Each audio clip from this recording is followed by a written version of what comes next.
Hallo zusammen und herzlich willkommen zu einem weiteren Video. Heute geht es um die Aufbereitung meiner Halter vom Audi.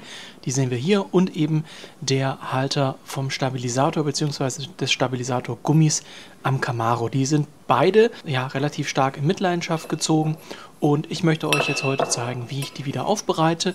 Ich werde die abschleifen, entsprechend entfetten und dann mit Rostumwandler behandeln.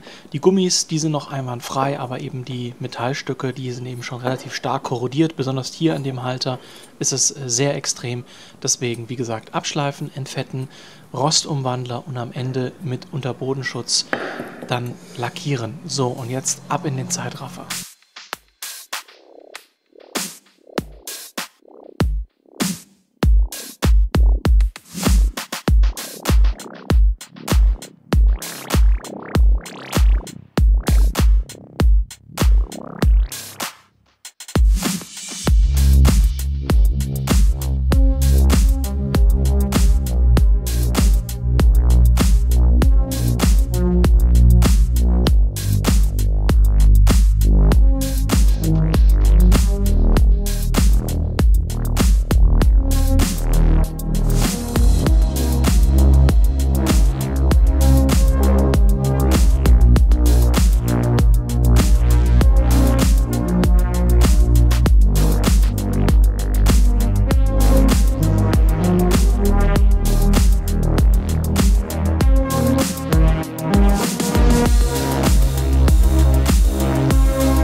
So, ihr habt jetzt gesehen, ich habe die Teile angeschliffen. Das hier ist jetzt das Teil, was weniger stark verrostet war.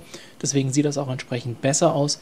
Das andere, was stärker verrostet ist, sehen wir dann später nochmal. Und beim Lackieren, da konnte ich eben nicht diese komplette, schöne Oberfläche wiederherstellen. Wie das jetzt hier der Fall ist, hier ist wirklich so gut wie alles weggegangen. Aber jetzt werde ich das Ganze entfetten und dann eben mit entsprechend Rostumwandler behandeln. Ab in den Zeitraffer.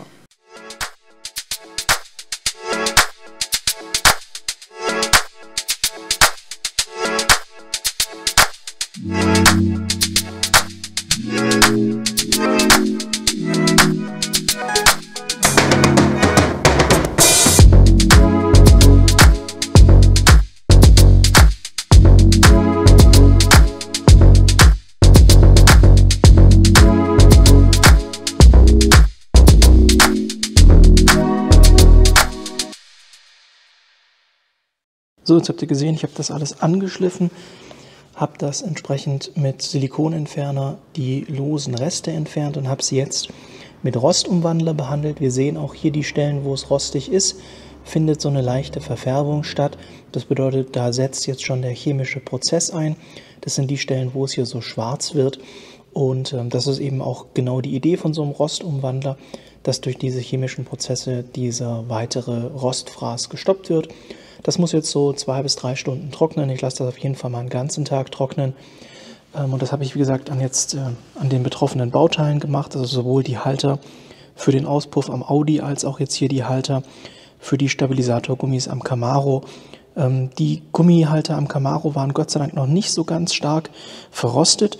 Beim Audi ist es so, bei den Haltern, ich denke, man hat das auch in der Zeitlupe oder im Zeitraffer gesehen, dass einer der Halter wirklich sehr stark korrodiert war. Dieser hier nicht, sondern der da unten hängt. Ich versuche das mal ein bisschen einzufangen, aber es ist wahrscheinlich schwierig.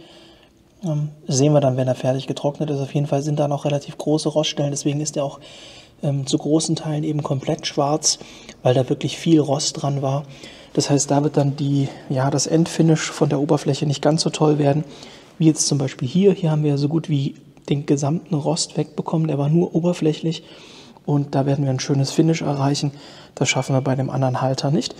Aber wie gesagt, das sehen wir dann, wenn es soweit ist. Jetzt lasse ich es erstmal trocknen und für euch geht es gleich weiter mit dem letzten Schritt, und zwar dem Aufbringen von Unterbodenschutz. Also ich denke, ich werde Unterbodenschutz nehmen. Hat dann eben den Vorteil, dass das auch so ein bisschen flexibel ist. Bedeutet, wenn da kleine Steinschläge kommen, sollte die Oberfläche, also die Lackoberfläche, nicht gleich kaputt gehen. So, die Teile sind jetzt entsprechend abgelüftet.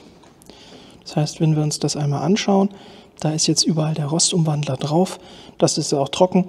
Das werde ich jetzt hier mit meinem Maserati-Rot lackieren, denn das habe ich noch und das muss weg.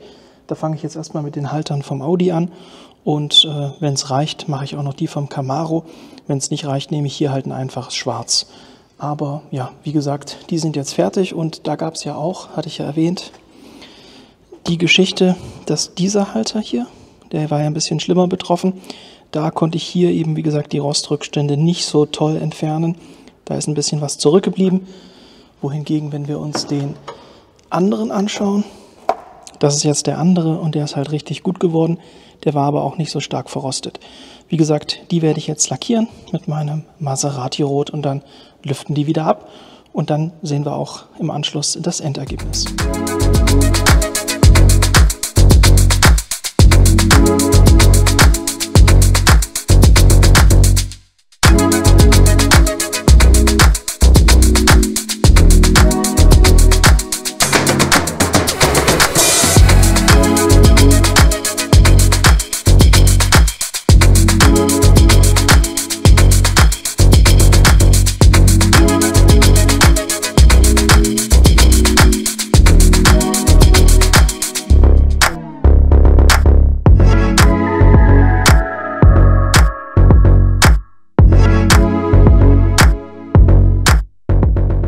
So, das letzte, was ihr gesehen hattet, war, dass ich die Teile lackiert habe. Wie gesagt, mit dem schönen Maserati-Rot, was ich noch hatte.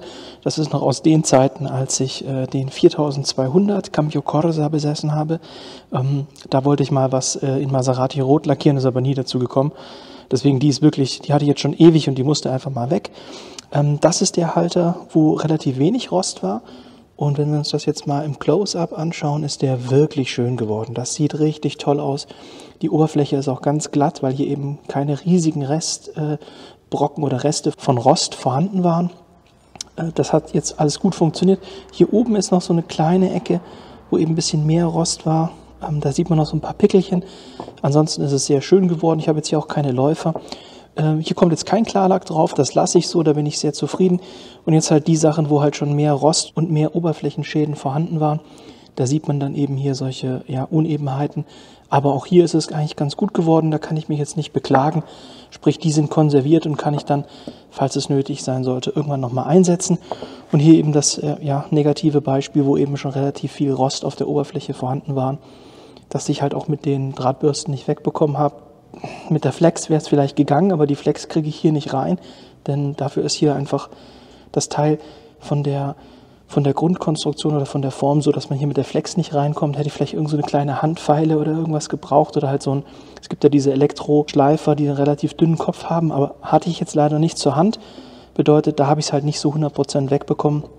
Hier auf der Rückseite sieht man das auch, dass da eben noch Rostüberreste vorhanden sind. Aber ich hatte es ja, habt ihr ja gesehen, mit Rostumwandler vorbehandelt. Das heißt, es sollte nicht weiter blühen. Bedeutet, die sind auch fertig.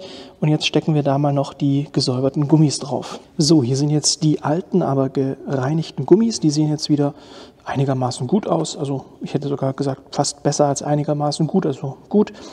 Die waren ja auch so ein bisschen, sage ich mal, schwarz geworden von Auspuff und Dreck, was da halt so ist. Gereinigt habe ich die jetzt einfach mit Silikonentferner. Damit habe ich das wieder relativ gut sauber bekommen. Jetzt stecke ich die hier drauf und dann sind wir auch schon durch mit der Aufbereitung der Teile. Also wie ihr sehen könnt, wenn ihr das rechtzeitig macht, solche Teile aufzubereiten, dann wird das ein perfektes Ergebnis. Dann habt ihr hier gar keine Rostrückstände. Das kriegt ihr dann, wenn das nur leichte Anrostungen oder Anhaftungen von Rost sind, kriegt ihr das wirklich perfekt wieder weg. Selbst die Schrift ist dann noch zu erkennen. Aber wenn man eben zu lange wartet oder die Verrostungen oder die Rostanhaftungen zu stark sind, dann hat man halt Probleme. Dann muss man da ja irgendwie mit schwerem Gerät ran und dann ist das Ergebnis halt nicht mehr so top. Aber wie gesagt, wenn euch irgendwo was am Auto auffällt, würde ich euch empfehlen, rechtzeitig zu handeln. Dann kriegt ihr das wieder perfekt hin. Wie gesagt, jetzt stopfe ich das hier wieder zusammen und dann schauen wir uns noch einmal das Endergebnis an. So, die Gummis habe ich auch wieder befestigt. Jetzt ist das wieder eine komplette Einheit. Das kommt jetzt in Tütchen und dann kommt das in meine Teilekiste. Und wenn ich dann vielleicht doch irgendwann nochmal die Teile bräuchte, habe ich, wie gesagt, jetzt welche in Reserve, die mehr oder weniger neuwertig, kann man jetzt natürlich nicht sagen, weil das hier nicht so schön ist, aber wenn wir uns das Teil ansehen, dann ist das auf jeden Fall neuwertig und auf jeden Fall auch noch gut für den Einsatz, genauso wie das hier. Das sind jetzt halt optische Mängel, aber das tut weder der Stabilität noch der Funktion irgendwelche, oder ja, gibt halt keine Nachteile in Sachen Stabilität oder Funktion. Die hier, wie gesagt, sehen jetzt auch wieder einigermaßen schick aus. Sprich, wenn ich da am Camaro mal wieder was brauche, habe ich da auch was in Reserve, packe ich auch in eine Tüte und dann sind wir für heute durch. Ich hoffe, es war was Hilfreiches für euch dabei. Wie gesagt, wenn ihr sowas seht, rechtzeitig handeln, dann wird das wirklich perfekt. Bis dahin, euch eine gute Zeit und ciao.